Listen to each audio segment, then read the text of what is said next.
Hola amigos, bienvenidos a un nuevo eh, video de nuestro canal Black Bear Tactical Gear.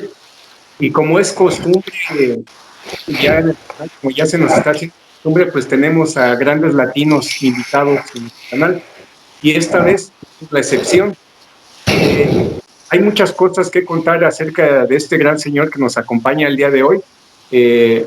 Todas sus vivencias, toda su experiencia y sobre todo toda pues todos los proyectos que tiene a futuro, no solo para beneficio de él mismo, sino para beneficio de un país, para beneficio de todos los latinos.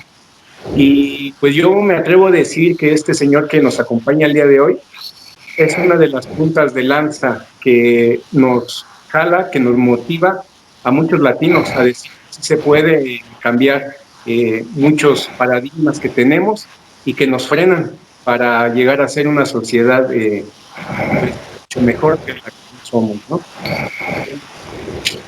Doctor Carlos Zapa, bienvenido a nuestro canal. ¿Cómo está?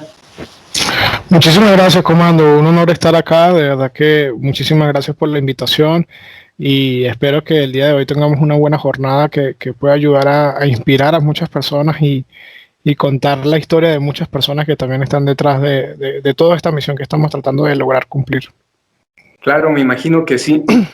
Vamos a dar inicio leyendo muy someramente la biografía del doctor Carlos Zapa para darnos una idea del contexto que va a llevar esta entrevista y sobre todo para que ustedes se vayan dando cuenta de la calidad de persona que tenemos el día de hoy con nosotros.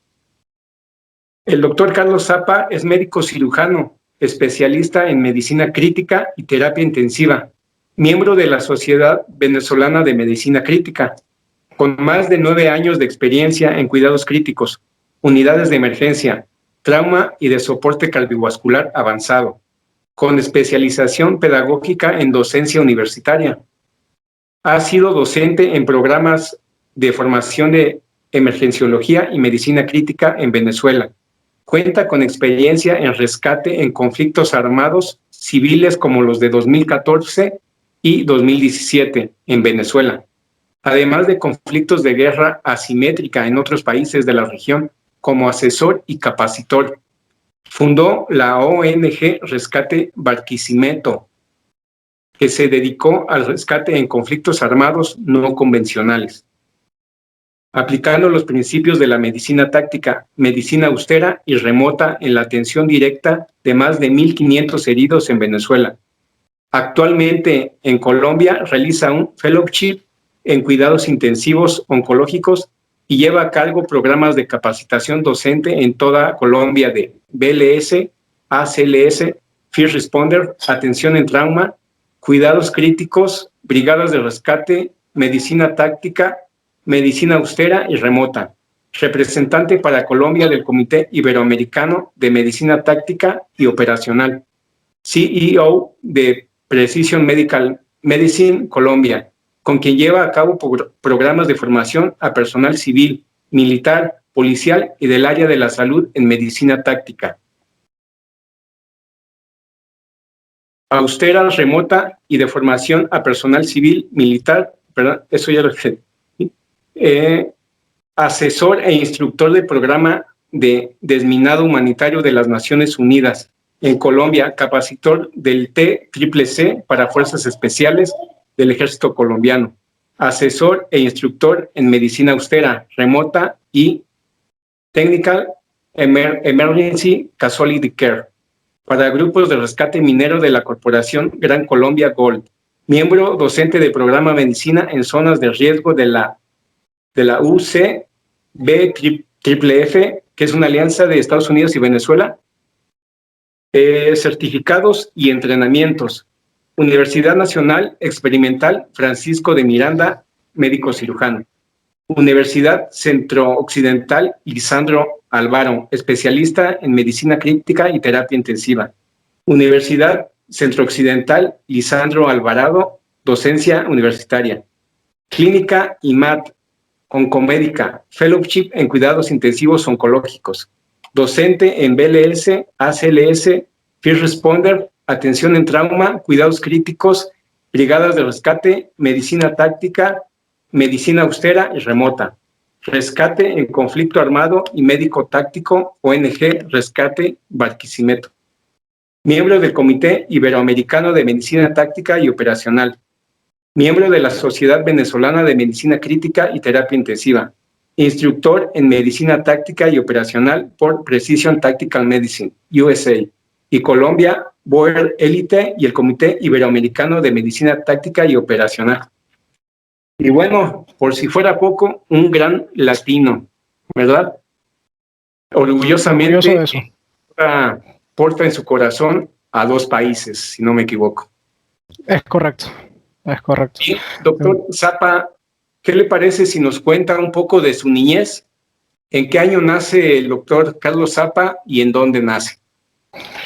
Sí, bueno, yo nací en 1985, tengo ahorita 35 años, nací en Caracas, Venezuela, en una de las barriadas más peligrosas y pobres de Caracas, de la cual me siento muy orgulloso porque mis orígenes han construido lo que soy.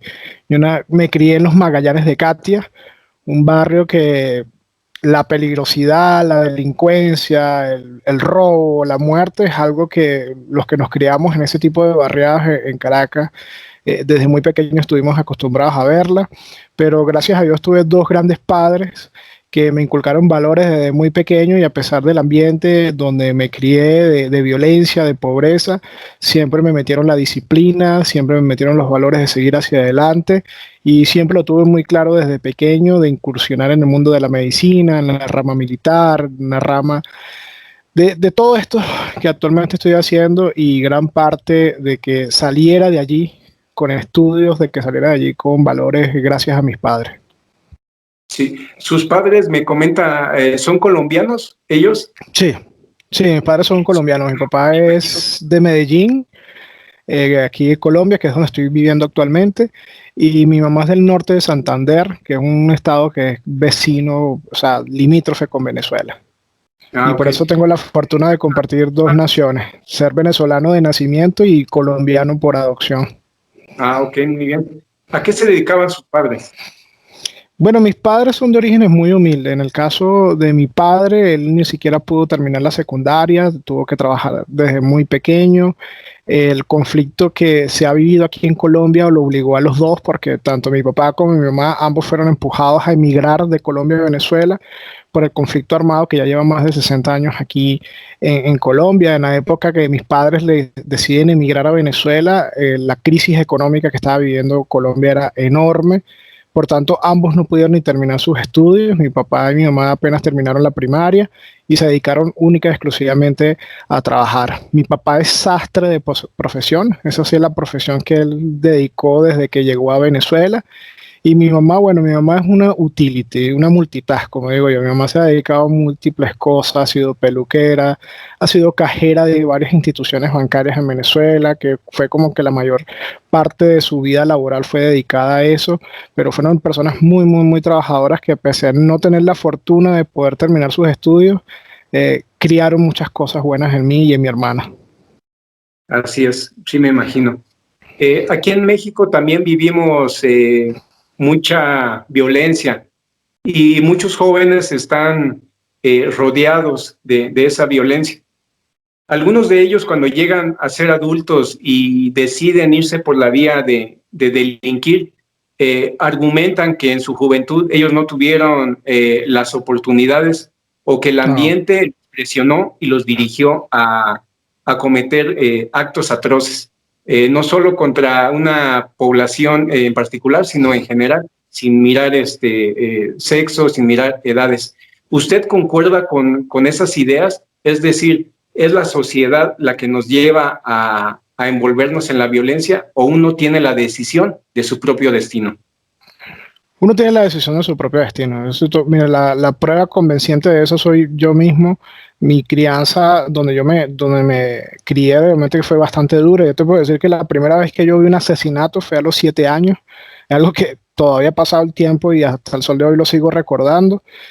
Yo cuando me crié en ese barrio éramos como 7 muchachos aproximadamente. El único que salió vivo de ese barrio fui yo. todos terminaron o en drogas, o metidos a sicarios, o tuvieron enfrentamientos en bandas, y es la demostración de que es una completa falacia decir eso, de ese discurso de victimismo, de decir, no, la sociedad no me dio nada, no.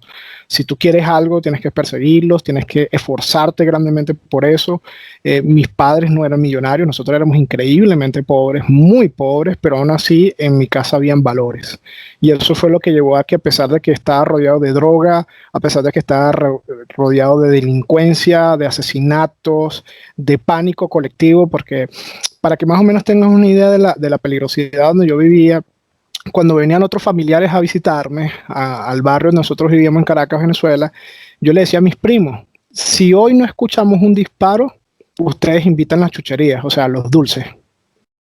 Porque yo estaba seguro de que todas las noches había un tiroteo. Entonces, como ellos venían de zonas rurales de Venezuela, donde era más tranquilo, había más paz, ellos decían, bueno, sí, y obviamente yo siempre terminaba ganando esas apuestas, ¿no? Para que más o menos vean el tipo de infancia que nos tocó vivir, la peligrosidad, pero eso no me llevó ni a ser un malandro, ni a ser un sicario, ni a robar, ni a asesinar, todo lo contrario. Tengo dedicada mi vida a salvar a otras personas y a enseñarles a las personas cómo salvarlas en momentos difíciles. Así que definitivamente nosotros somos los que construimos nuestro camino. Sí, indudablemente concuerdo con usted. Para seguir, yo pienso que pequeñas acciones en tu niñez van formando a una gran persona en el futuro. ¿Nos puede compartir alguna experiencia que sus padres hayan tenido con usted? Me refiero a un acto de corrección, de decirle, de darle el ejemplo de cómo se debe de conducir una buena persona. Sí, por ejemplo, mi mamá y mi papá, dos de las grandes cosas que yo siempre voy a recordar de ellos es la manera en siempre que el norte de su trabajo era el esfuerzo y el trabajo, o sea, el norte de su vida, perdón, era el esfuerzo y el trabajo. O sea, siempre me decían, mira, las cosas no son gratis, las cosas no son regaladas, las cosas se tienen que ganar, las cosas se tienen que sudar, las cosas hay que buscarlas para que las podamos valorar. Y son muchos recuerdos que tengo de mi mamá y de mi papá, pero el recuerdo más bonito que yo tengo de ellos, que a pesar de que puede ser medio tonto, el recuerdo, por lo menos a mí me marcó muchísimo. En medio de todas esas carencias que nosotros teníamos, en aquel entonces había de moda unas pistas de carreras de esto de los carros Hot Wheels, y obviamente yo como todo niño, varón, yo quería mis pistas Hot Wheels, pero obviamente eso era algo que para mí era imposible en aquel momento, pero en mi mente de niño yo no entendía eso. Bueno, yo empecé, armé mi berrinche, nunca me voy a olvidar mi pataleta de niño, yo quiero, yo quiero, yo quiero. Obviamente la frustración de mi mamá no era normal porque ella sabía que por más que trabajara no me la podía comprar. ¿Cuál es mi sorpresa? Bueno, yo me acuesto con mi rabia, me acuesto con mi tristeza de niño y cuando me despierto mi mamá me había hecho una pista de Hot Wheels de cartón espectacular. Ah. Nunca lo voy a olvidar, o sea, y ahorita que lo veo de niño, de adulto, perdón, o sea, ver ese gesto de amor de mi mamá, de pasar toda una noche sabiendo que no podía darle eso a su hijo, pero sí querer darle algo, para mí ha sido de los mejores regalos del mundo. Y ahí es donde realmente empecé a entender el significado de lo que era el esfuerzo, de que no importa las circunstancias, siempre hay que buscar maneras para ver brillar la luz en medio de la oscuridad. Y ha sido uno de los gestos más bonitos que mi mamá ha hecho por mí. Lo voy a recordar toda la vida y ahorita que estoy grande, lo valoro muchísimo más. Yo nada más me imagino a mi mamá cortando ese poco de cartón, pegando el cartón, viendo. En aquel entonces no que me podía meter en Google para ver la imagen, no. O sea, la imagen mental que ella tenía de la pista y en base a eso hacerla solamente para hacerme feliz en medio de toda esa locura. Y yo veo el acto mucho más allá, porque había mucha tentación de tener dinero fácil en el barrio, de poder yo buscar mis maneras por vías ilegales de obtener ese dinero y obviamente darme el gusto que quería. Pero yo lo vi como un mecanismo de protección de mi mamá, de que, bueno, en esta familia no importa lo que tengamos, mira, aquí sobrevivimos todo, vamos a echar para adelante todo y vamos a hacer momentos bonitos juntos. Sí, muy bien, qué maravilloso comentario. ¿Usted tuvo hermanos o tiene aún hermanos? Sí, tengo 3 hermanas. Soy el único varón. Tengo una hermana por parte de mi papá, mi padrastro. Tengo mi papá biológico y mi padrastro. Por parte de mi papá biológico tengo 2 hermanas y de mi padrastro una hermana. Tengo la fortuna de ser rodeado de mujeres. Ah, qué bien. ¿Y usted es el mayor? Yo soy el mayor, yo soy el mayor. Ah, me comentaba hace un momento que desde niño usted sabía que quería ser médico. Sí, ¿En su familia hubo algún médico cerca del barrio donde nacía? ¿O fue alguna experiencia que lo llevó a decidir, yo quiero ser médico? sí, fueron mis vivencias de niño, porque en mi familia cercana, el único médico, y bueno, un primo que recientemente también se graduó, somos los únicos médicos de la familia. Y todo viene porque yo cuando era niño era asmático, bueno, sigo siendo asmático, pero ya mi enfermedad se ha controlado bastante, pero mis ataques de asma, mi crisis de asma de niño eran horribles, o sea, era que en la casa no podía estar, yo vivía más en el hospital que en mi casa. Entonces, ese contacto todo el tiempo, el hospital quedaba muy cerca, el hospital de los Magallanes de Catia, a veces mi mamá me llevaba caminando, era relativamente cerca, y ese contacto desde pequeño en el hospital, ver las batas blancas, ver los doctores, y esa sensación de que yo llegaba casi asfixiado, y gracias al trabajo de ellos yo podía volver a respirar, volver a sentirme bien, y yo empecé a cultivar ese deseo, mira, yo quiero hacer eso, yo quiero ayudar a la gente que llegue mal, esa gente que no pueda respirar, así lo pensaba yo de niño, esa gente que viene buscando ayuda, yo quiero causar ese mismo efecto en la gente y ahí poco a poco se fue cultivando ese amor, ese cariño desde niño y desde muy pequeño siempre le decía a todo el mundo que iba a ser médico y obviamente dentro de mis carencias muchas personas me decían que eso era mentira, que eso iba a ser imposible, que cómo yo iba a llegar a ser médico en medio de mis carencias, pero fue algo que me ha caracterizado es mi terquedad cuando se me mete algo en la cabeza. Y yo dije, voy a ser médico y hice todo lo posible por lograrlo y gracias a Dios y a mis padres lo logré. Cuando usted era niño, me imagino que veía con cierta admiración a los médicos. ¿Buscaba en ellos algún tipo de consejo, algún tipo de anécdotas que les contara? ¿Le gustaba a usted de niño hablar con sus doctores? Le tenía pánico, es contradictorio, les tenía pánico, porque te podrás imaginar que a pesar de que ellos me ayudaban a respirar, eh, las jeringas, las vacunas, todas las inyecciones que tenían que ponerme, entonces era como una sensación de amor-odio que yo tenía hacia ellos. Una parte los admiraba por lo que hacían por mí, pero por otra parte le tenía un pánico, pero una cosa increíble que yo a veces me tenían que sacar a rastras de la casa, a veces para irme a vacunar o irme a poner una medicina. Pero poco a poco esa paciencia, yo recuerdo con mucho cariño mi pediatra, que es el doctor González, que en paz descanse, él ya falleció hace varios años, y él buscaba la manera, a pesar de que él sabía que yo lloraba desde el momento que tocaba su consultorio, de hacerme la cosa más tranquila, más factible. Entonces, esos pequeños acercamientos desde pequeño, porque es que yo vivía casi que 3 veces a la semana en un hospital por mis crisis de asma. Entonces, desde muy pequeño vivía metido en la sala de un hospital y ahí se fue cultivando toda esa relación. Vaya, sí, me imagino. Venezuela como México comparten pues ciertas tragedias. Primera Sí. de ellas es la falta de recursos en el sector salud en todo el país. Eh, ¿Alguna experiencia que recuerde de aquellos médicos de llevar más allá del deber su sacrificio? Es decir, Sí, sabiendo en aquel entonces las carencias que tenían los médicos, ¿qué hacían para dar la mejor atención posible? sí, comparto completamente el comentario. Lamentablemente, claro, en aquella época teníamos un sistema de salud un poquito más estructurado que el actual, que Vale. está prácticamente en ruinas, pero sí recuerdo más que todo ese acercamiento a la realidad hospitalaria, la empecé a ver cuando empecé a ser estudiante de medicina. Cuando me empecé a meter en el hospital, yo era muy enfermito en esa parte porque, o sea, esto es una pasión que realmente me mueve. Entonces, tú sabes que en los primeros años uno no va al hospital. Los primeros años de la medicina son cosas teóricas, bioquímica, pero bueno, yo típico terco vivía metido en el hospital sin hacer nada allá.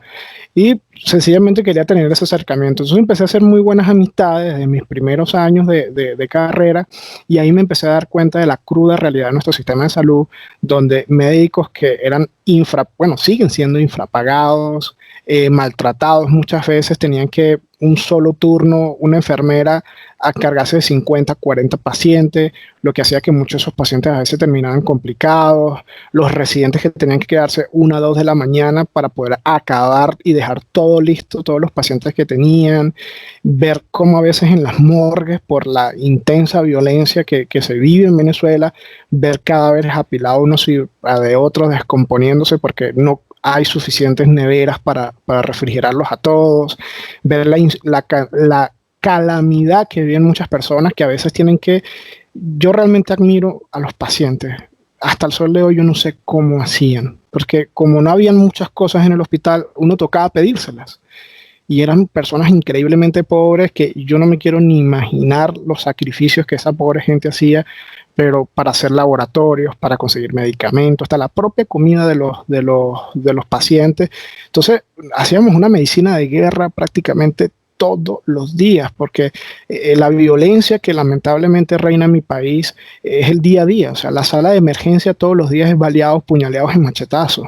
Y tú en un día, nosotros le decíamos a la sala de emergencia, bueno, le decimos así, la pista de baile, o sea, ha ido el espacio grande donde llegan casi que todos los pacientes, y un día normal tú terminabas resbalándote y cayéndote al piso de la cantidad de sangre que había en el piso. Y a veces cuando habían los conflictos de las cárceles, que teníamos cárceles muy cerca, increíblemente violentas, entonces en un momento llegabas 30, 40, 50, 60 presos, macheteados, puñaleados, y todo el mundo a suturar, todo el mundo a atender. Entonces, ese contacto con la realidad me hizo dar cuenta de que, mira, el sistema de salud de mi país está muy mal, las necesidades que tenemos son increíblemente grandes, pero poco a poco ese acercamiento con esa realidad me fue fraguando el carácter, me fue forjando esa templanza que nos caracteriza a muchos médicos venezolanos por las cosas que muchas veces tenemos que hacer y cómo tenemos que hacerlas en esas circunstancias. Sí, vaya, qué historia. Creo que me atrevo a decir que todos los latinos hemos en algún momento sentido cierto rencor hacia nuestro Estado, hacia nuestros gobernantes. En aquel momento, el entonces adolescente Carlos Zapa, ¿empezaba a ver alguna falla en el Estado, alguna desidia por estos dirigentes? Totalmente, porque, por ejemplo, en Venezuela y en México no hay justificación, somos países increíblemente ricos, somos petroleros. O sea, y yo ver esa realidad, yo decía, o sea, nosotros estamos nadando en petróleo, a nosotros nos tocó la mayor bonanza petrolera de la historia, que fue entre el año 2006 al 2009, donde el petróleo llegó a los $150 el barril. Entonces veías esa bonanza, veías los despilfarros de los gobernantes, pero después veías nuestros hospitales, que es desde la experiencia que puedo hablar, y tú te sentías en Somalia. O sea, era una cosa espantosa. Entonces, ver esas dos realidades, que aparte de eso hay otras cosas que, bueno, posiblemente un poquito más adelante te voy a contar, a mí me hacía sentir con mucha rabia y sobre todo con el gobierno actual, que es el que está desde ahorita, que es un gobierno autoritario, es una dictadura lo que tenemos actualmente en Venezuela. Desde allí se cultivó mi sentido, en el buen sentido de la palabra, porque en Venezuela esa palabra tiene un significado muy chavista, ese sentido revolucionario de hacer algo por la libertad de mi país, porque no podía seguir muriéndose. Mira, para que tengas una idea del calvario del apocalipsis, yo tuve que irme al exilio hace 4 años, ya tengo 4 años que tuve que abandonar mi país en contra de mi voluntad, y la última vez, o sea, estamos hablando hace 4 años, imagínate cómo estar ahorita, yo colaboraba con muchas ONG en Venezuela, y la última vez colaboré con una ONG que hizo una jornada pediátrica, yo solo, o sea, porque había muchos médicos, pero yo solo, en ese día, vi 17 niños en desnutrición severa. O sea, tú te sentías en África. Es algo que realmente, yo ese día llegué a mi casa sin vergüenza llorando. O sea, no podía creer que el país más rico de Latinoamérica tenga ese grado de desnutrición infantil. Escuchar las vivencias que las personas ese día me contaron fue algo que me marcó, porque prácticamente a los 5 días me tuve que ir del país. Y es uno de los recuerdos más amargos que me llevo de todo eso, para que más o menos te hagas una idea del genocidio, porque es que actualmente nos están matando no con una pistola en la cabeza, a nosotros nos están matando por no tener medicina, por no tener comida, por no tener acceso. Y por eso es que no lo vamos a ver en las noticias como el genocidio de Hitler contra los judíos. No lo vamos a ver porque allá no están fusilando a nadie, entre comillas, sino que allá la gente se muere de hambre, se muere de miseria. Y nosotros como médicos nos toca ver la parte más cruda de toda esa crisis, que muchas veces la gente no ve en los medios de comunicación. Bueno, qué impactante lo que me acaba de decir, y qué trágica la situación de nuestros hermanos venezolanos actualmente. ¿Recuerda aquellos últimos años en la carrera de medicina? ¿Alguna experiencia que nos pueda contar de su último año o de su graduación de medicina? Mira, tengo muchas anécdotas cuando estudié medicina en general, ¿no? O sea, toda mi carrera. Bueno, yo creo que la que más recuerdo son dos. Una, sabes que para más o menos ponerlo en contexto, porque de pronto las personas de otro país no me van a entender, nuestras cárceles son, imagínense, un Mad Max del siglo XXI. Sí. O sea, allá adentro mandan son los presos, allá adentro no manda más nadie que no sean ellos. O sea, es caerse a mentira. Y los líderes de esas cárceles se les llama pranes. Así se les llama. Los pranes son los que mandan. Y los que cuidan a los pranes se llaman luceros. O sea, es como que el anillo de seguridad del prana. Y dentro de una misma cárcel puedes tener varios de esos grupos. O sea, varios pranes con varios luceros y varias fracciones, ¿no? Entonces, ellos tienen una manera muy particular de arreglar sus problemas en una cosa que se llama coliseo. O sea, vamos a suponer, tú y yo estamos presos y tú y yo tenemos problemas. O sea, si yo te llego a tocar o tú me llegas a tocar, me van a matar. Nos van a matar a los dos porque nosotros no podemos pelear sin permiso del PRAN. Entonces, como esos conflictos son tan cotidianos en las cárceles, ellos de forma regular organizan unos coliseos donde se vale todo. O sea, ese es el día donde tú y yo vamos a resolver el problema a cuchillo, a machete, a pistola, lo que sea. Bueno, yo estaba llegando a Barquisimeto, que es donde yo empecé a hacer mis especializaciones médicas. Yo tenía en Barquisimeto, yo creo que, si la memoria no me falla, ni 5 días de haber llegado. Llegando a la ciudad, conociéndola, y explota un coliseo. Pero este coliseo fue muy diferente al resto de los demás, porque fue conocido, y lo pueden buscar en Google, como la masacre de Uribana. Uribana es uno de los centros penitenciarios más peligrosos que tiene Venezuela, y Uribana está muy cerca, o sea, está dentro de la periferia de influencia del Hospital Antonio María Pineda, que es donde yo hice mi especialidad, y ese fue mi bautizo. Mira, las cosas que nosotros vimos ese día, mira, hay que verlas en fotografías, o los que estuvimos allí, para que la gente lo pueda creer, porque, mira, en menos de 2 horas, el hospital se colapsó completo. Teníamos personas tiradas en todos los pasillos. Era literalmente una piscina de sangre, toda la emergencia. O sea, era muchísima sangre, porque los coliseos son a machete y cuchillo. Entonces, te podrás imaginar el patrón de heridas que llegaron, la cantidad de muertos que llegaron, porque las fuerzas del Estado, llegó un momento que se les salió tanto de las manos que tuvieron que intervenir y pasaron a peleas de fusiles. Allá los presos en mi país no tienen cuchillo, allá tienen AK-47, allá tienen M4 con miras Vortex, o sea, cosas que nada más le vas a ver a fuerzas especiales. Bueno, los presos allá lo tienen. Y eso fue un enfrentamiento que duró casi todo un día. Y llegaron guardias nacionales muertos, presos muertos. La morgue, me tocó ir a llevar un papel, no me acuerdo exactamente por qué en ese momento tenía que llevarlo, y fui a la morgue. O sea, eran los muertos uno arriba del otro, apilados, así, pero en filas. Se contabiliza, eso el régimen venezolano lo censuró, pero se contabiliza que más o menos murieron más de 300 personas ese día.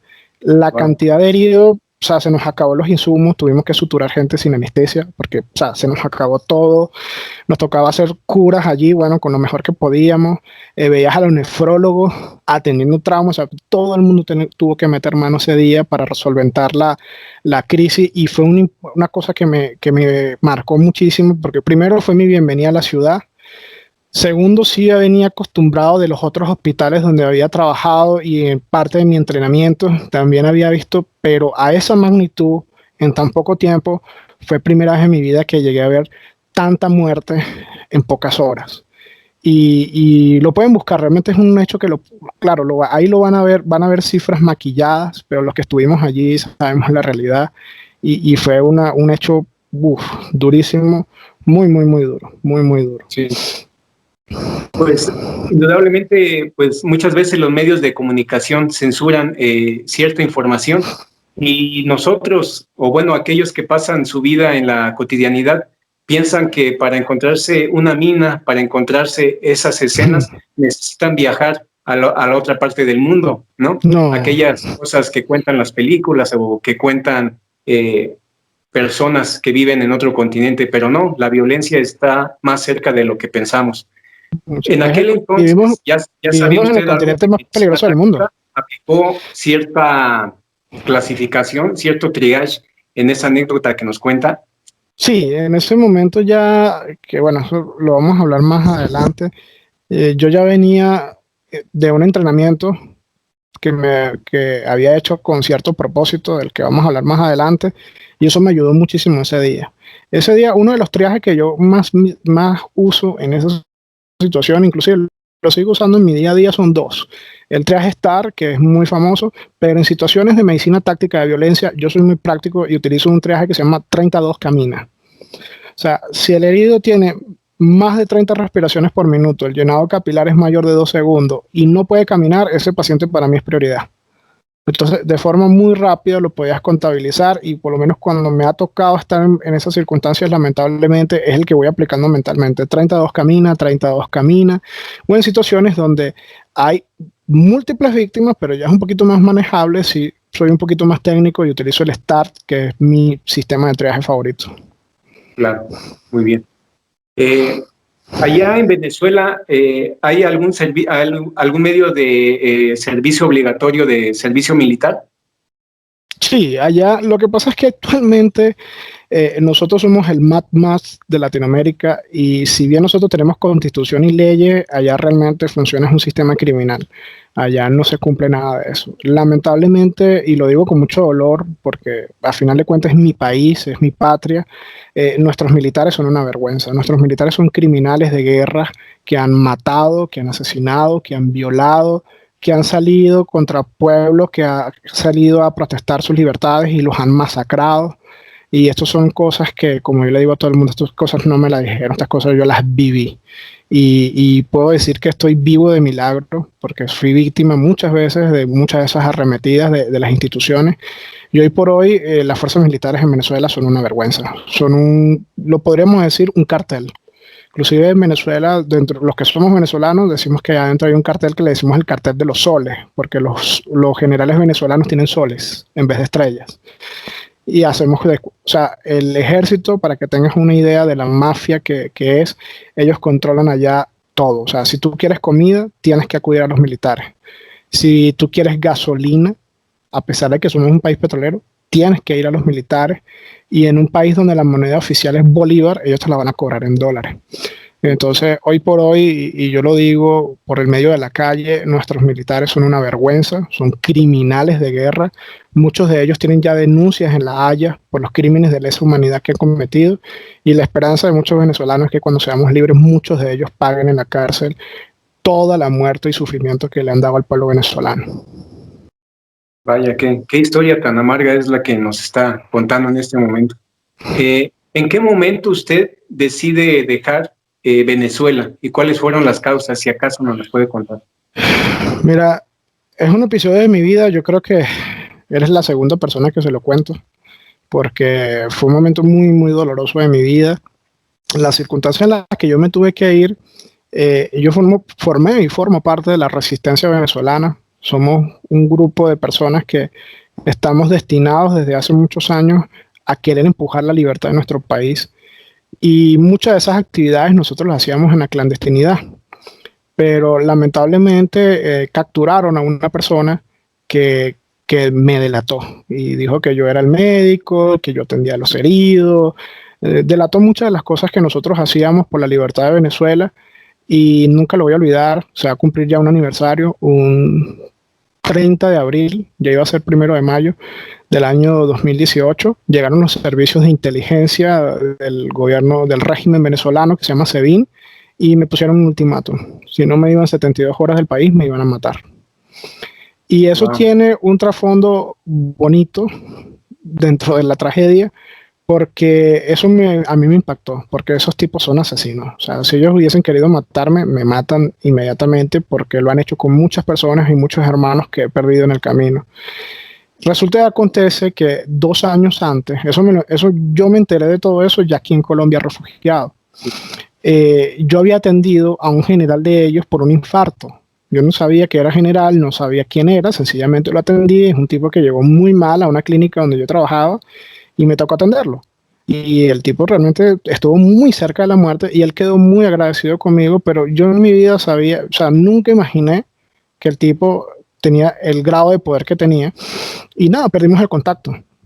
Y él por X o Y se enteró de que había una orden de captura en mi contra y les pidió el favor de que por lo menos me dejaran ir del país. Y fue por esa atención médica de que puedo decir que estoy respirando y estoy vivo actualmente en Colombia. Claro, esto yo creo que Sí. a mi familia no se lo he dicho. Ellos pueden inferir algunas cosas porque ellos podrían sospechar las cosas que yo hacía, pero me tocó en ese momento mentirle a mucha gente. Causé dolor a muchas personas porque tuve que decir que no, que me cansé de la situación del país y era creíble porque muchos venezolanos actualmente emigramos, más de 4 millones de venezolanos están ahorita esparcidos por el mundo. Entonces no resultó imposible creer que ya me había cansado, yo de cierta manera sí la gente me veía un poquito desgastado con todo lo que había pasado. Nosotros veníamos de una terrible derrota en el 2017, donde casi logramos la libertad de Venezuela y los partidos políticos de oposición nos traicionaron. Eso para mí personalmente me tumbó emocionalmente porque estuvimos muy, muy cerca de que Venezuela fuese libre. Entonces, esa circunstancia de vida hizo que la gente creyera esa circunstancia y me tuve que meter mi vida en 3 maletas y venirme a Colombia a rehacer mi vida, que no ha sido fácil a pesar de que tengo mi nacionalidad colombiana. A final de cuentas siempre eres un extranjero, a pesar de que la gente te trate bien, a pesar de que la gente sea amable contigo, nunca es tu país. Y siempre es un poquito cuesta arriba la vida de migrante, rehacer tu vida cuando ya tú venías con un sistema ya propio, profesión, metas, sueños y de la noche a la mañana destruidas.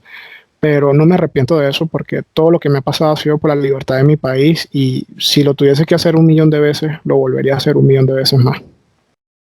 Wow, pues qué historia tan interesante nos está contando, toda una aventura.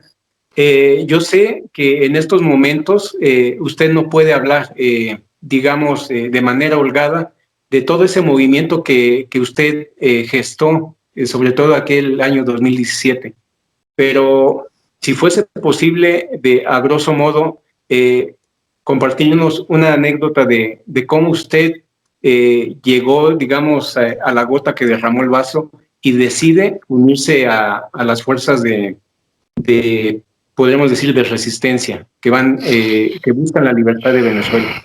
Sí, mi antes y después, yo podría decir que fue el año 2012.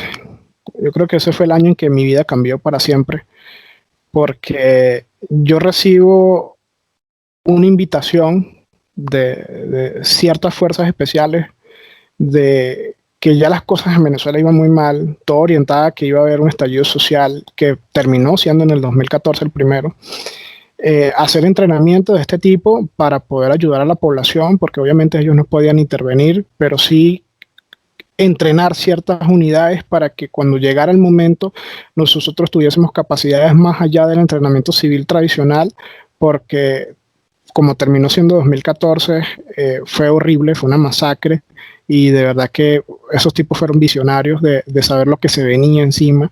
Ahí hicimos el entrenamiento y recién terminando el entrenamiento, que casi todo el proceso duró casi 2 años, a uno de mis compañeros retornando al país, lo secuestran las fuerzas de represión de la dictadura y lo asesinan, lo matan.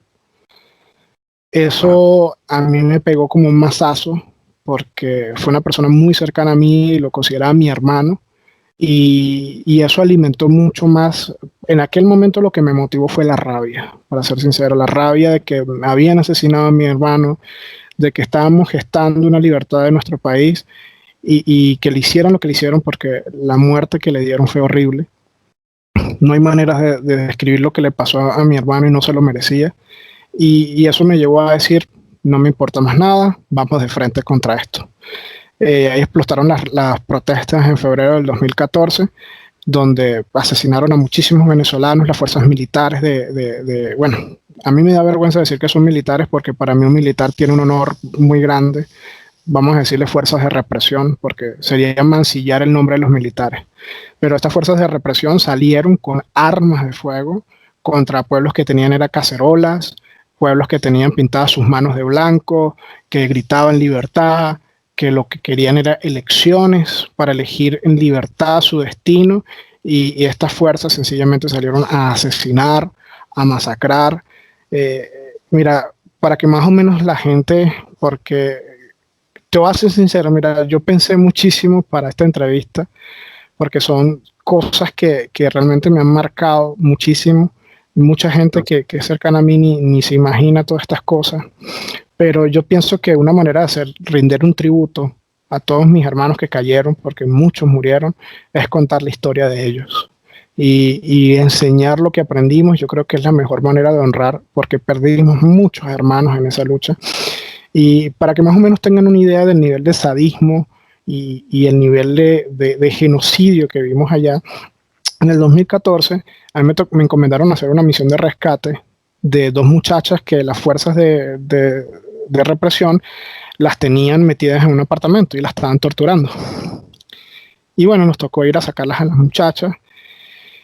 Mira, a esas dos muchachas las estaban violando con la punta de un fusil. Como las muchachas hicieron bombas molotov para protestar, agarraron la gasolina de las bombas molotov, se la introdujeron en la vagina, le cauterizaron prácticamente sus órganos genitales con cigarrillos. Militares.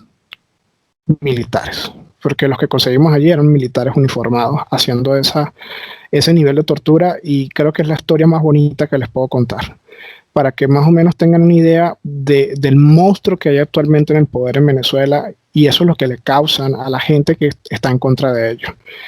Y realmente eso a mí me impactó, porque fue la segunda misión de rescate que nos encomendaron en aquel momento, y me impactó ver hasta qué punto el ser humano puede ser tan malo. O sea, es algo que no entraba dentro de mí. Fue tan impactante esa escena que yo tuve pesadillas con eso casi 2 años. O sea, es algo que me despertaba en las noches, la cara de esas pobres muchachas. Las muchachas cuando nos vieron a nosotros pensaban que nosotros veníamos a rematarlas. No creían que veníamos a rescatarlas, a sacarlas de allí. Y es algo que a veces la gente no entiende, lamentablemente, sobre todo los extranjeros. ¿Por qué? Porque allá hay un cerco mediático que no deja que estas cosas se sepan allá. Yo actualmente tengo 3 amigos que están presos en el Helicoide. El Helicoide es una estructura de tortura del gobierno venezolano que tiene pisos subterráneos que se llaman La Tumba, y se han filtrado mucho de eso. Ustedes ponen La Tumba Venezuela en Google y van a ver muchos reportajes de varias historias que se han filtrado de allí. Son centros de tortura donde se tienen a muchos de los presos políticos de Venezuela, y yo actualmente tengo 3 de mis amigos allí metidos, y estoy seguro que la deben estar pasando muy mal. Pero básicamente esa fue nuestra labor. Yo me dediqué fue a la parte médica, a atender los heridos. El 2014, comparado con el 2017, fue suave, porque de una u otra manera, por los medios de comunicación extranjeros que lograron entrar al país, ellos se limitaron un poco y las cosas se medio contuvo. Pero 2017 fue otro nivel, porque llegamos a un punto donde tuvimos que empezar a hacer prolonged field care, empezar a hacer quirófanos clandestinos, porque ¿qué pasaba? Si llevábamos un herido a un hospital, estas fuerzas de represión iban a matar a estas personas. Heridas, las iban a rematar, o las desaparecían, o podían estar heridos y las metían presas. Entonces, esto llevó a que un grupo de nosotros nos preocupáramos por todo esto, y mira, no puede ser. Tuvimos que agarrar y en casas hacer operaciones, amputaciones, transfusiones sanguíneas en el campo, o sea, montar mini terapias intensivas en salas de una casa para poder salvar a estos muchachos. Porque, por ejemplo, en el caso de la ciudad que a mí me tocó estar en ese año, que es Barquisimeto, solamente nosotros atendimos más de 1.500 heridos. O sea, es para que ustedes tengan una dimensión. Imagínense si sumamos todos los heridos que hubo en todas las ciudades de Venezuela, porque fue una protesta nacional, todos los muertos y la manera en que los mataron. Fue algo muy duro, muy duro. y pienso que el mundo necesita saber eso, porque lamentablemente estamos muy lejos de nuestra libertad, porque Venezuela ahorita es un estado criminal que está controlado por los narcos, está controlado por los terroristas, y ya es un monstruo de 100 cabezas que lamentablemente, como le digo, es duro ver en qué momento vamos a ser libres con todo eso que hay allá. Esperemos que la situación de nuestros hermanos venezolanos mejore pronto. Y muchas gracias por compartir esto, doctor. Lo acompañamos en estas amargas experiencias. Una vez que usted llega a Colombia, ¿el Estado colombiano sabe de su situación? Sí, yo por lo menos, para ser honesto, y como te digo, esta es primera vez que yo cuento esto porque yo odio el discurso del victimismo. Yo odio esa conducta, eso de estar haciéndose la víctima. Yo traté de hacer lo mío por canales regulares, de mostrar mis pruebas de que soy perseguido político, rescatar todos los testimonios de lo que hice, porque de una u otra manera rehacer mi vida iba a ser complicado por la vida normal. Y tenía que expresar quién era yo, qué estaba haciendo, para que de esa manera las autoridades colombianas me ayudaran a estar como me han ayudado, que gracias a Dios mi segunda patria, que es la nación de mis padres, me ha acogido, ha sido mi hogar, he conseguido mucha gente buena que me han apoyado muchísimo en reconstruir mi vida, que aún casi 4 años después la sigo reconstruyendo, pero como lo dije al principio, no me arrepiento de nada de lo que hice, porque todo lo hice por salvar vidas, todo lo hice por salvar a gente inocente que estaba siendo asesinada, y lo haría 1.000.000 de veces más. Pero gracias a Dios Colombia me ha abierto sus puertas y este es mi hogar, ahora es mi nuevo hogar. Qué bien, y sobre todo que esté seguro por el momento. Sí. En aquellos momentos, como a todos miembros de las fuerzas especiales, se nos ha enseñado y se nos motiva a que el cumplimiento de la misión está sobre el bienestar de un individuo. En este caso, usted que estuvo en misiones reales y que vivió de cerca el peligro, ¿tenía eso en mente? ¿Estaba consciente de que en determinado momento la vida del doctor Carlos Zapa era insignificante del objetivo que se quería culminar? Mira, las personas, porque es un concepto del que yo me siento muy orgulloso, las personas que me conocen de cerca saben que soy un patriota. Yo amo a Venezuela, amo mi país con cada célula de mi cuerpo, y pese que yo sabía que en mi casa había una mamá, un papá que me estaban esperando, en aquel entonces una novia que me estaba esperando, yo sabía que estaba viviendo por un propósito que era mayor que yo, que era la libertad de millones de personas, y con eso es lo que me metía en la cabeza cada noche que salía, cada noche que teníamos que ir a rescatar gente, cada noche que teníamos que ayudar, cada noche que teníamos que hacer una operación en un quirófano clandestino. Ese era mi pensamiento. Son millones de venezolanos, así me lo repetía, son millones de venezolanos, tú eres uno, son millones de venezolanos, tú eres uno, porque hubo muchas veces en las que la muerte la tuve muy cerca. Y no te niego, o sea, soy un ser humano, siento, y realmente mi mayor miedo en ese momento no era tanto que me pasara algo a mí, sino el dolor que le iba a causar a mi familia. Realmente eso era lo que muchas veces me ayudaba a contenerme, y yo siempre digo que el miedo no es malo, el miedo más bien es lo que nos ayuda a mantenernos vivos, y ese miedo de causarle dolor a mi familia era lo que muchas veces me hizo salir vivo de circunstancias que en su momento yo las vi imposible de salir vivo de allí. Pero gracias a Dios lo logramos, gracias a Dios se hizo un buen trabajo, y lo más importante de todo, que es lo que me ayuda a dormir tranquilo en las noches, es que mucha gente sigue viva gracias al trabajo que hicimos. Claro, indudablemente. Muchos sabemos la importancia de capacitarnos, la importancia de aprender, pero sobre todo el noble hecho de enseñar.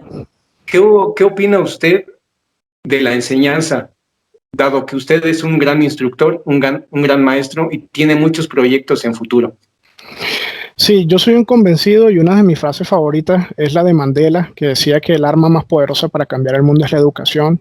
Yo estoy muy convencido de eso porque es lo que me hizo que no fuese un malandro. O sea, yo no soy un malandro por la educación de mis padres. Yo soy médico por la educación que el medio que me rodeaba me dio, y por tanto yo soy la prueba viva en cuanto a mi vivencia personal de que la educación sí puede lograr grandes cosas, que la educación puede sacar a un niño de un barrio pobre y muy peligroso de Caracas y hacerlo un profesional. Entonces, trato de que esas vivencias que he tenido en mi vida sean el norte, porque la educación es mi segunda pasión. O sea, amo enseñar, me encanta enseñar. O sea, los que están cerca de mí saben, o sea, lo increíblemente apasionado que soy cuando me meto en una capacitación, ya sea enseñar a unos niños control de sangrado o a ir a un batallón de fuerzas especiales. Mi pasión siempre va a ser la misma, porque es en la instrucción donde tenemos el maravilloso privilegio de equivocarnos. Yo siempre se lo digo así a mis alumnos. La instrucción es ese maravilloso momento en donde la podemos cagar, pero de forma magistral, porque en la vida real no se puede hacer eso, porque puede salir bien costoso.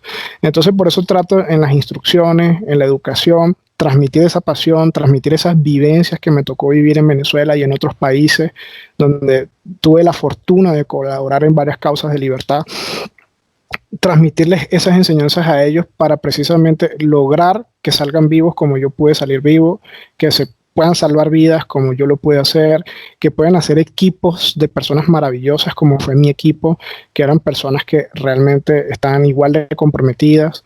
Hoy muchos de ellos están muertos, son mis hermanos que siempre los vamos a honrar con todo lo que vamos a hacer.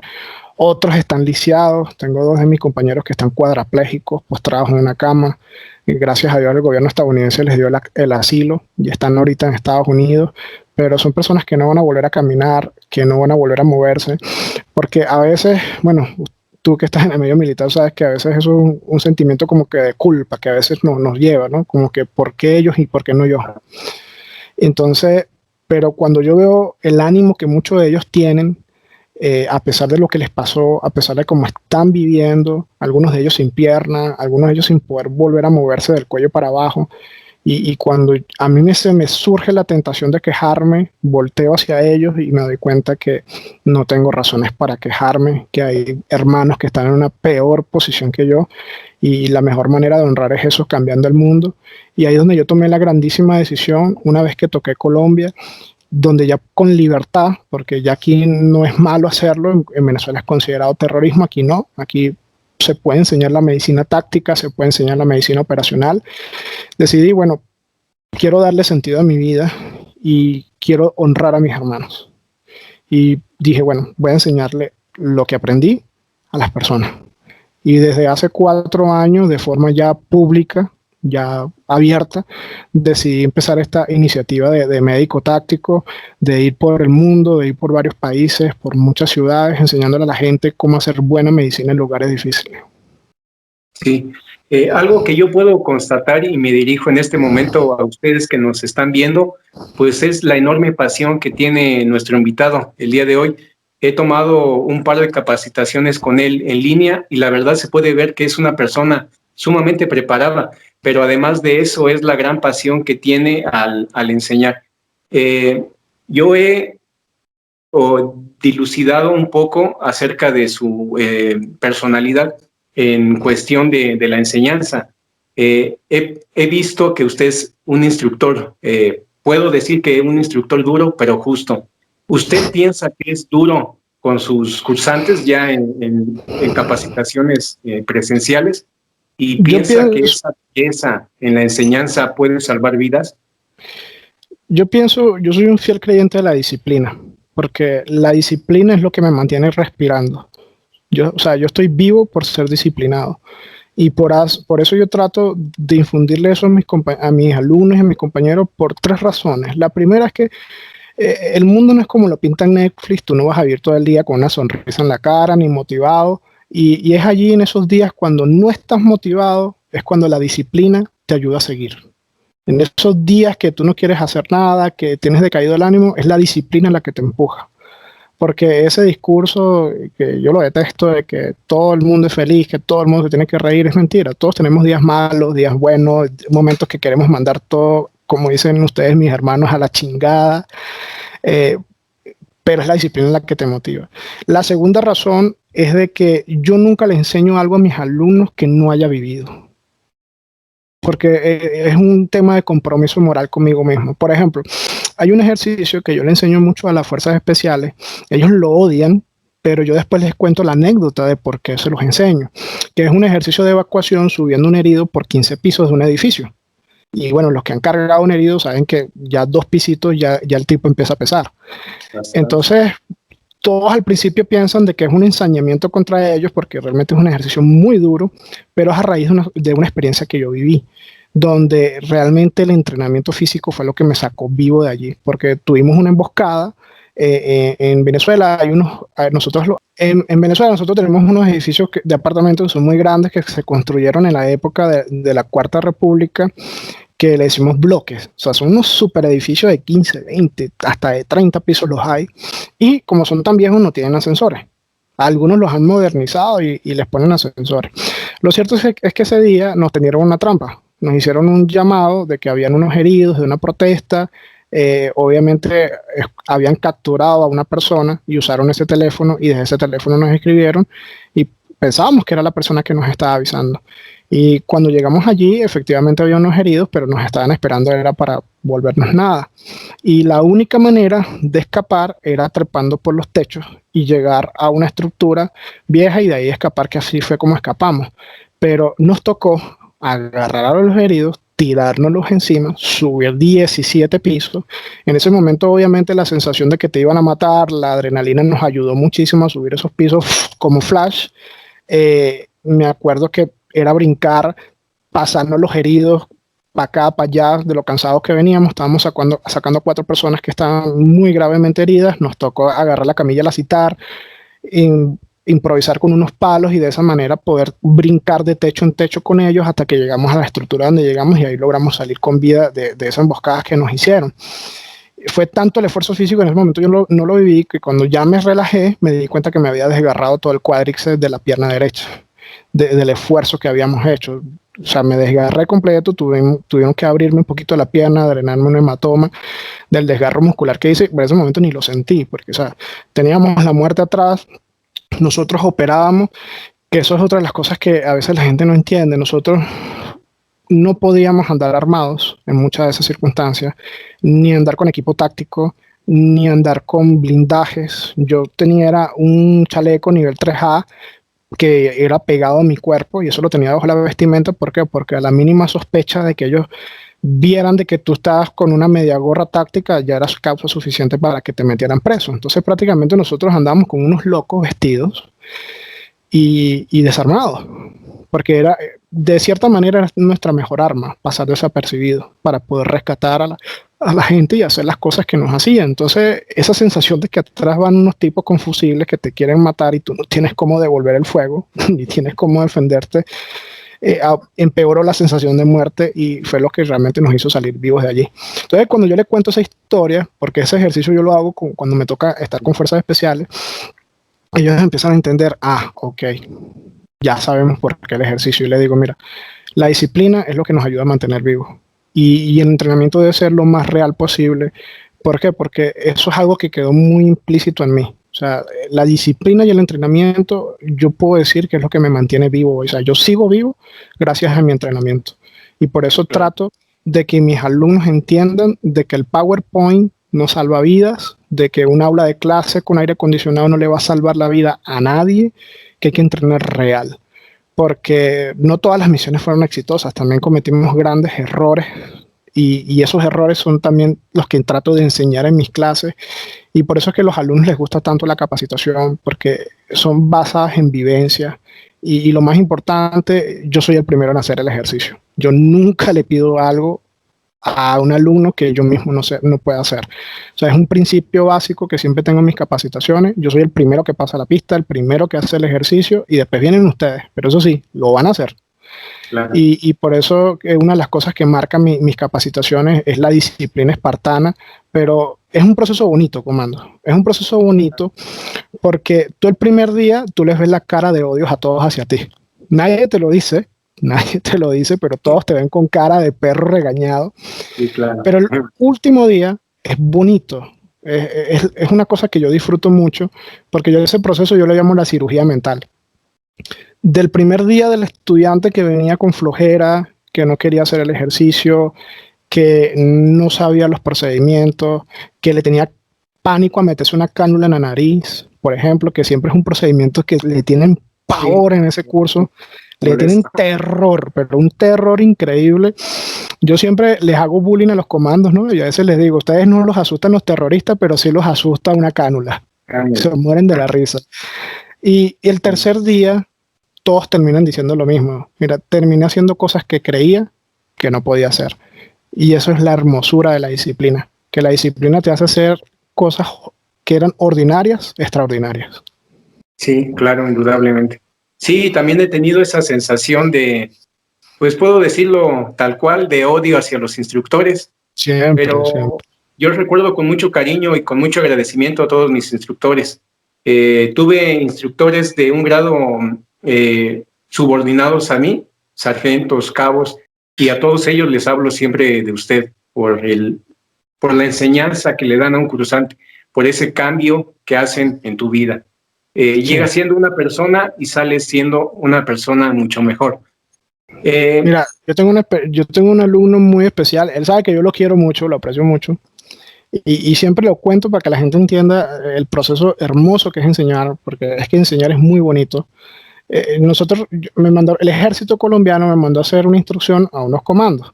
Y dentro de ese comando me metieron al médico que estaba adscrito a la medicatura, donde van los comandos si están enfermos, si tienen diarrea. Entonces, bueno, es bueno que el médico haga el entrenamiento porque al final de cuentas es el que va a terminar atendiéndolos a ellos.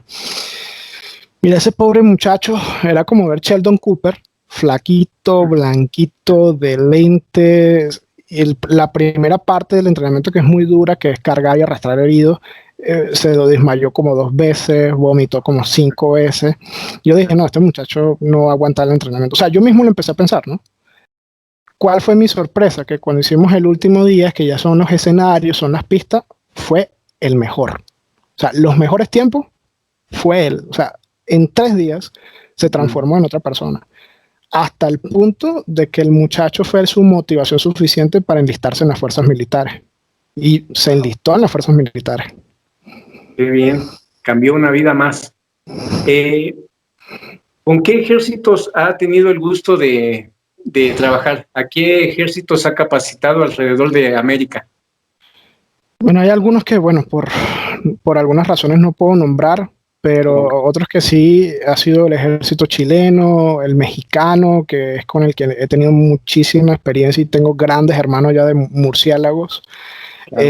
Aquí las fuerzas militares de Colombia, Costa Rica, Nicaragua, Guatemala, Honduras. He tenido también grandes experiencias con ellos y con algunas fuerzas aliadas en Medio Oriente. Wow. Dentro de estos ejércitos de América Latina, ¿ha encontrado usted algún patrón que tengan de carencias en cuestión de entrenamiento y en cuestión sobre todo de insumos?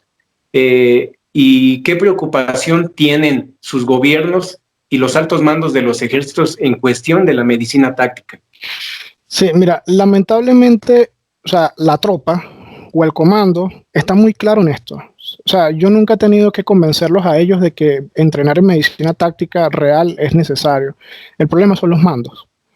Siempre son los mandos y es una constante en todas las fuerzas latinoamericanas, salvo una que es con la que estoy trabajando actualmente, que realmente me ha dejado gratamente porque quien pidió el entrenamiento fue un alto mando. Y el primero metido en el entrenamiento fue, y lo digo, o sea, 8 años que llevo más o menos dando asesorías, consultorías, operaciones, es el primer mando en Latinoamérica que yo me consigo con iniciativa. O sea, que no hay que convencerlo. Él más bien llega a decirte, mira, hay que entrenar a mis hombres. Pero, ¿cuál es el pequeño problema? De que todavía el latinoamericano, y eso porque obviamente los militares lo tienen claro, no han entendido que vivimos en el continente más peligroso del mundo. 42 de las 50 ciudades más peligrosas están en Latinoamérica. O sea, es más fácil que te den un balazo en Colombia o en México o en Venezuela que te lo den en Siria. Y la gente todavía no dimensiona el tamaño del monstruo con el que están peleando nuestras fuerzas militares y policiales. ¿Por qué lo menciono? Porque lamentablemente muchos de ellos terminan muriéndose por cosas que no deberían morir. Por ejemplo, te cuento una realidad aquí de Colombia. Colombia es el segundo país con más minas antipersonales del mundo. O sea, sí, solamente nos supera Afganistán. Pero ¿qué pasa? El colombiano que vive en las ciudades no sabe de esa realidad. Y yo siempre le digo a muchos amigos míos que viven en Bogotá, en Medellín, mira, cuando quieras, acompáñame un viaje al Caquetá. que es una de las zonas más calientes de aquí de Colombia, porque es donde están metidas las disidencias de las guerrillas, el narco, todo está metido por allá. Y hay minas antipersonales que solamente la amenaza de una mina desplaza a miles de personas. Y a veces ni la mina está, pero solamente el terror de la población de saber que hay una mina cerca, se desplazan. Y son personas que se les acaba la vida por esa mina. ¿Y cuál es la tragedia? Que el 70% de las víctimas de minas antipersonales en Colombia son militares.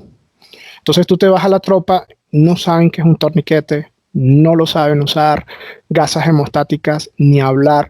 Los tiempos de evacuación o medevac aquí son de días, pueden ser hasta días para sacar un soldado herido. Entonces, cuando tú ves esa terrible realidad en donde la medicina táctica moderna, porque muchos de ellos tienen manuales, pero tú lees los manuales y yo se los digo sin ninguna pena, esos manuales de ustedes dan lástima. Palos y trapos, métele ringer al paciente hasta que explote, y eso termina asesinando literalmente al soldado y merma sus capacidades de salir vivo de allí. Entonces, cuando tú le pones sobre una balanza esos mandos, mira, esto es lo que te va a costar entrenarlos y equiparlos, y va a salvar muchísimas vidas, y esto es lo que va a costar seguir haciéndolo como lo estás haciendo, y es que yo ya he hecho ese trabajo, es más costoso, sale mucho más costoso. Mira, para que tengan una idea, una bolsa de sangre cuesta $350 en cualquier parte del mundo. En cualquier parte del mundo cuesta $350. Es más o menos un promedio por lo que se gasta en insumos y todo eso. Bueno, vamos a poner un ejemplo de un soldado que le amputan una pierna por un impacto de .50. Vamos a ponernos ese caso. ¡Boom! Volada la pierna. Ese soldado con $35 yo le pongo un torniquete, paro el sangrado. Con un vendaje, porque puede costar $10, vamos a ir sacando la cuenta. 45 ya van. Le envuelvo el muñón. Con un kit de transfusión sanguínea en el campo, que es como operan las fuerzas especiales actualmente, donde hacen transfusiones allí en el campo, el kit vale $150. Ya van $195. Ponte entre manta térmica para evitar la hipotermia, analgésicos para el terrible dolor que va a tener, y otros insumos varios por si acaso si hay que lidiar con alguna fractura. Ponte que en total la atención de ese soldado con ese terrible traumatismo son $300.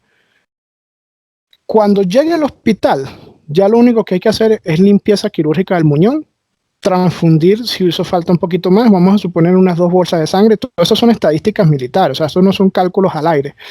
En total, ese soldado amputado te costó $1,000. Todo el proceso. Ahora vámonos a la otra cara de la moneda. Ese mismo soldado amputado con los sistemas arcaicos que tiene la medicina táctica latinoamericana. No recibe el torniquete, sino un palo y un trapo, entonces el muchacho prácticamente se va exsanguinando todo el camino. No se le corrige la hipotermia, entonces cuando llega al hospital llega con coagulopatía, llega con hipocalcemia, corregirla es un dolor de cabeza y es costoso. Llega en acidosis, llega con falla renal, porque no tenía sangre que filtrar, entonces hay que darle terapia de reemplazo renal. Yo ese ejercicio, porque es el que yo le presento a los mandos, ese soldado así termina costando $150,000. Entre terapia intensiva, entre la operación, entre la sangre, entre el reemplazo renal. Entonces yo les digo, ¿qué prefieres tú? ¿Gastarte los 1,500 aquí con medicina táctica moderna o gastarte $150,000 con el palo y el trapo y 800 litros de Ringer que matan a nuestros soldados? Entonces, si tú me pides en resumen cuál es la traba para que la medicina táctica latinoamericana avance, son los mandos. Son ellos, no son la tropa, no son los comandos, ellos la tienen clarísima, ellos son los primeros que te dicen quiero capacitarme, son los mandos que no los dejan. Sí, indudablemente el punto de vista de una persona que trabaja en el campo y en el campo de batalla y otra que trabaja atrás de un escritorio, ¿no? Totalmente. Usted como médico de combate ha tenido ciertos choques técnicos con médicos clínicos, dado que la medicina de combate tiene ciertos matices que para un médico clínico le parecen totalmente irracionales. ¿Algún choque técnico que pueda contar? Esa es la historia de mi vida. Todos los días me terminan diciendo loco, me terminan diciendo que soy un soñador, porque lamentablemente la ignorancia es atrevida. Entonces muchas veces la gente como no conocen algo, creen que es imposible. Yo siempre les digo, mira, no digas que algo es imposible sin antes conocerlo. Te voy a dar un ejemplo. Ahorita yo ando promoviendo junto con Boer Elite, que es la empresa con la que trabajo acá, y con la empresa matriz en Estados Unidos, que es Precision Tactical Medicine, impulsando lo que es la transfusión sanguínea en el campo, primero para las fuerzas especiales, porque sabes que siempre las fuerzas especiales son las pioneras en todo. Entonces, queremos promover un programa que es muy exitoso en los Marines, que es el programa Valkyria, que les invito a lo googleen, les va a encantar. Es un programa, cuando vean el video les va a encantar, porque hay muchos videos en YouTube acerca de eso. Le ponen así, programa Valkyria del Cuerpo de Marines, Marine Corps. Bueno, nosotros queremos que eso mismo se implante aquí en Latinoamérica. ¿Por qué? Porque los estadounidenses, aún con su tecnología, aún con sus tiempos de evacuación que son relativamente rápidos, tienen problemas de exsanguinación, que es muy costoso. Implementaron ese programa. Ahora imagínense nosotros que no tenemos recursos, que tenemos tiempos de evacuación larguísimos, implementarlo. Entonces, cuando tú le dices a ellos, yo le digo, sobre todo a mis colegas intensivistas, que una transfusión sanguínea se puede hacer en la selva, metido en un barranco, donde estés metido, la respuesta es risa automática. Entonces vengo yo y les muestro los videos de algunas transfusiones que hemos hecho en algunas operaciones y se terminan quedando. Yo no sabía que eso era posible. Entonces yo no le digo, entonces, ¿por qué te reíste? Primero documéntate, primero revisa y después tú verás si es absurdo o no. Entonces es una pelea muy grande porque nadie lo va a reconocer, pero el que sabe que esas ideas vienen de allí. Entonces, muchas veces la social media y las películas han distorsionado mucho lo que es la realidad de la atención de heridos en sitios peligrosos. Entonces tú terminas viendo haciendas temerarias, como por ejemplo cuando hubo las revueltas sociales en Latinoamérica en 2019, yo estaba que el poquito pelo que me quedaba, estaba a punto de arrancármelo, cuando veía paramédicos en medio de una balacera atendiendo a un herido en el medio de la calle, a un paramédico ahí en línea de fuego poniendo un collarín. Entonces es esa distorsión de que la gente no termina de entender que la medicina de un hospital, buenísimo, excelente, porque yo la hago, yo soy intensivista, pero fuera de un hospital no sirve. Literalmente va a terminar matándote si llegas a hacer lo mismo. Entonces, por eso es que es el lema de la medicina táctica, buena medicina en lugares difíciles, porque buscamos hacer ese binomio, hacer cosas muy bien, pero en un sitio muy difícil. Entonces, es un choque muy duro y lamentablemente en Latinoamérica la medicina táctica de la rama civil, o sea, estoy hablando de policías, de rescatistas en sitios peligrosos, no avanza por culpa de mi gremio. Somos nosotros los médicos los culpables de que las cosas no avancen. Porque, por ejemplo, les escandaliza que un paramédico canalice, les escandaliza que un paramédico sepa de medicamentos. Y yo les digo, ¿tú alguna vez has ido a Estados Unidos? Yo cuando peleo y discuto con ellos. En Estados Unidos el paramédico te hace traqueostomía, te hace crico, te pone medicamentos, te hace procedimientos complejos. Es el problema de ese pensamiento tercermundista, porque no hay otra manera de llamarlo, de pensar que los únicos que pueden salvar vidas son los médicos, nada más alejado de la realidad. Salvar vidas es algo que cualquier persona puede hacer con capacitación, y capacitarse no es ir a una universidad a sacar un doctorado. Como le digo a muchas personas, mira, en 4 días tú eres un ser útil a la sociedad. Un curso de 2 días de RCP básico, pero bien dado, y un curso de 2 días por lo menos de primera respuesta y control de sangrado, ya tú estás listo para atacar las 2 grandes asesinas del mundo, que es el trauma y las enfermedades cardiovasculares. Entonces, con ese ejemplo, podemos ver que cualquier persona, tenga o no tenga experiencia, puede salvar una vida, pero es el gremio médico, porque yo lo digo como médico porque yo conozco mi gremio, es un gremio muy elitista, es un gremio muy clasista, y lamentablemente el que no es médico para ellos no sirve. Entonces, esa es la traba que tenemos en Latinoamérica, pero no todo está perdido. Gracias a este trabajo de terquedad, porque así es como yo lo llamo, de este gran equipo que tenemos esa obsesión de que esto cambie, hemos poco a poco ido cambiando mentalidades, cambiando directores médicos, cambiando colegas, haciendo que instituciones cambien grandes cosas. Por ejemplo, les pongo un ejemplo, en la Cruz Roja Latinoamericana le tienen terror a los torniquetes. Todas, yo no sé, entiendo por qué, porque tú te lees los manuales de la Cruz Roja Internacional y aman los torniquetes. Es aquí donde hay el problema. Entonces, recientemente hicimos una charla porque hemos venido haciendo actividades gratuitas una tras de otra. La Cruz Roja Boliviana equipó a sus equipos de respuesta con torniquetes certificados. Eso fue un triunfazo para nosotros porque no se imaginan lo duro que es hacer que la Cruz Roja cambie su manera de pensar con respecto, por ejemplo, a los torniquetes. Entonces, ver que este trabajo, esta cruzada que estamos metiendo, está empezando a dar frutos, donde ya hay fuerzas especiales que tienen IFAC, que hay fuerzas especiales que están certificadas, que hay tropas del ejército en sitios peligrosos que ya tienen estos conocimientos, que hay policías que compran sus propias cosas, que hay médicos, nos dice que el cambio es inevitable. Es duro, muy duro, pero no es imposible. Sí, sí, lo siento de la misma manera. ¿Puede contarnos un poco de su actual proyecto con Boer Elite y qué es y cuáles son sus expectativas en el futuro lejano? Fíjate, Boer Elite es el resultado de una iniciativa de veteranos de fuerzas especiales colombianos retirados que decidieron hacer lo que es muy común ver en los Estados Unidos, que es una empresa de veteranos para poderle dar una ocupación a estos hombres que han hecho cosas increíbles, pero lamentablemente nuestra sociedad no está hecha para recibirlos en ese retorno a la vida civil. Por ejemplo, aquí en Colombia, por la intensa guerra que tenemos desde más de 60 años con las guerrillas, vemos a muchos veteranos que terminan en el suicidio, que terminan de celador en un centro comercial. Y no estoy diciendo que no sea un trabajo digno, porque todos los trabajos son dignos, pero estoy hablando de un tipo que era fuerzas especiales, que se metió en sitios imposibles, que hizo cosas que la gente ni se imagina para terminar allí. Creo que no es justo. Claro, siento Entonces, lo mismo. la respuesta de Boere de crear una empresa donde lo que esos hombres desarrollaron, porque son increíbles, yo siempre lo digo a las personas, usted no necesita ver Avengers, usted necesita ver los comandos de su país, esos son los verdaderos superhéroes, usted no se imagina lo que hacen esos hombres. Yo siempre se los digo porque he tenido la fortuna de colaborar con muchas fuerzas especiales de la región y es increíble las cosas que hacen, que lamentablemente y por razones obvias jamás se van a saber, pero esos son verdaderos superhéroes. Y en Estados Unidos existen muchas de estas empresas de veteranos que tratan de rescatarlos y explotar sus habilidades. Bueno, esa es la iniciativa de Boer, tratar de hacerlo, pero acá. Una empresa de veteranos, de personas que saben lo que vive un veterano y que, bueno, tú eras buenísimo en cuerdas, en aerotransportado, bueno, vente para acá y vamos a enseñarle cuerdas a los rescatistas, pero con el enfoque de fuerzas especiales. Bueno, tú fuiste muy bueno como buzo táctico. Bueno, vente para acá, vamos a enseñarle buceo a los rescatistas, vamos a enseñar buceo recreativo, pero tu óptica de un buceo en situaciones peligrosas le va a dar más habilidades a la gente.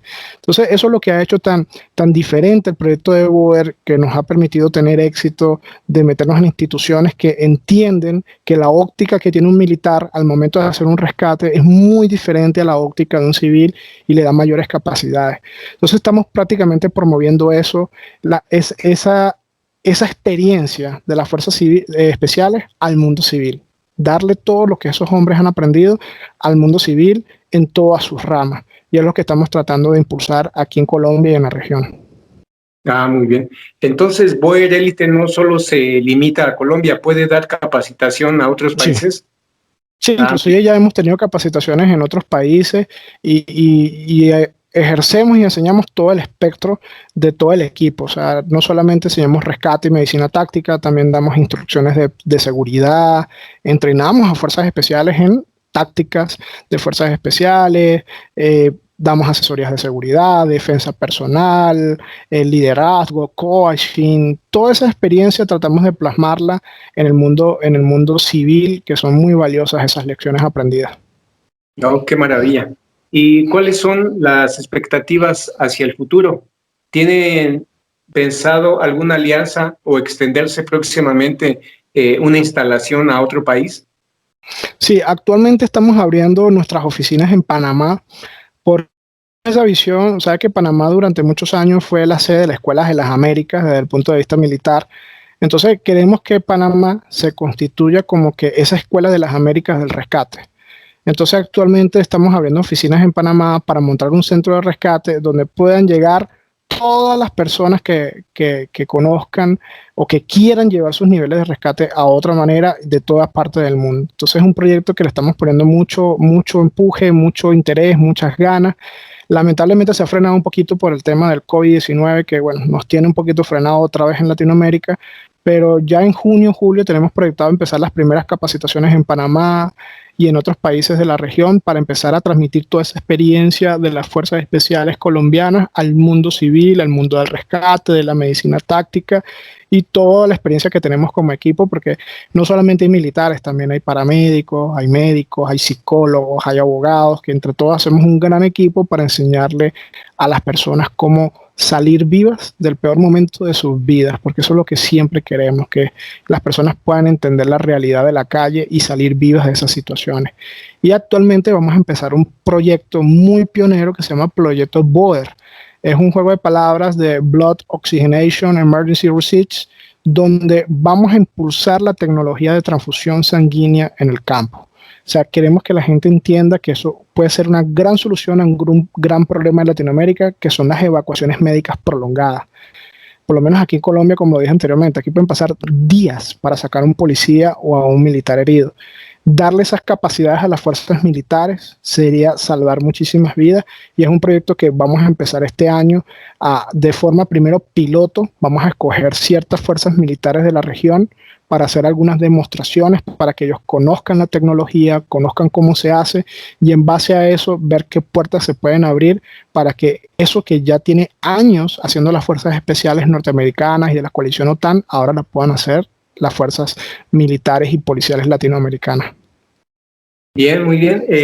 Nos acaba de contar un proyecto ya en global, en su equipo de trabajo, pero particularmente Carlos Zapa, ¿qué ve en el futuro cercano? ¿Qué le gustaría que suceda? Bueno, mi misión, porque es la misión personal, es que nadie más muera por una causa de muerte prevenible en Iberoamérica. Esa es mi obsesión y esa es mi misión.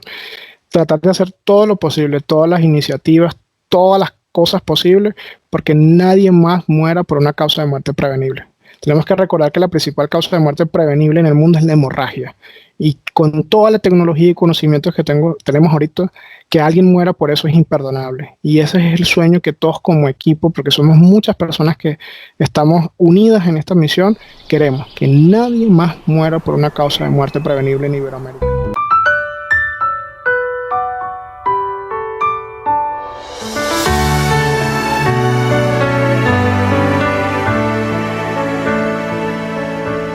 Cada día un sueño nuevo que buscar, bajo el cielo azul alegre que me das. Si el camino se hace duro, ¿qué más da? Con amor y valentía voy para allá.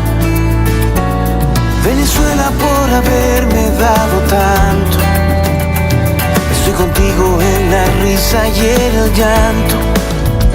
Siempre quiero amanecer entre tus brazos, de sabanas que se alargan sin descanso. Que mis niños se diviertan correteando. No hay juguete que se iguale a nuestros campos. Solo quiero envejecer entre tus flores, tus mujeres que derriten corazones. Celebrar con cuatro arpas y con tambores. Con trabajo ya vendrán tiempos mejores. Venezuela, tengo en ti mis ilusiones.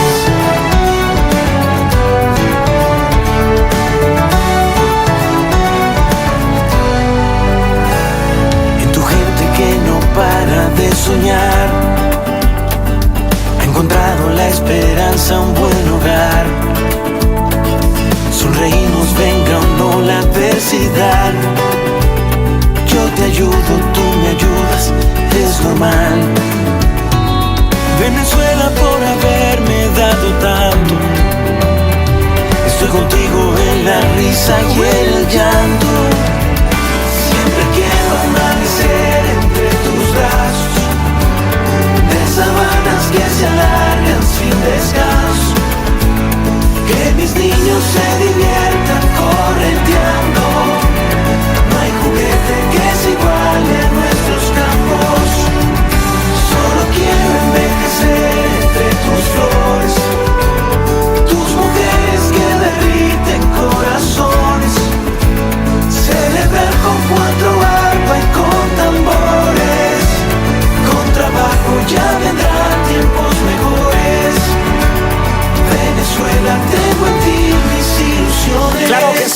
con buenas acciones podemos llevar alegría a los corazones, dándonos la mano sin diferencia. Como buen ciudadano despertemos conciencia. Lindos paisajes, mujeres hermosas, un clima perfecto, gente talentosa, tierra cadenciosa, llena de buenas cosas, donde se vive duro más pero también se goza.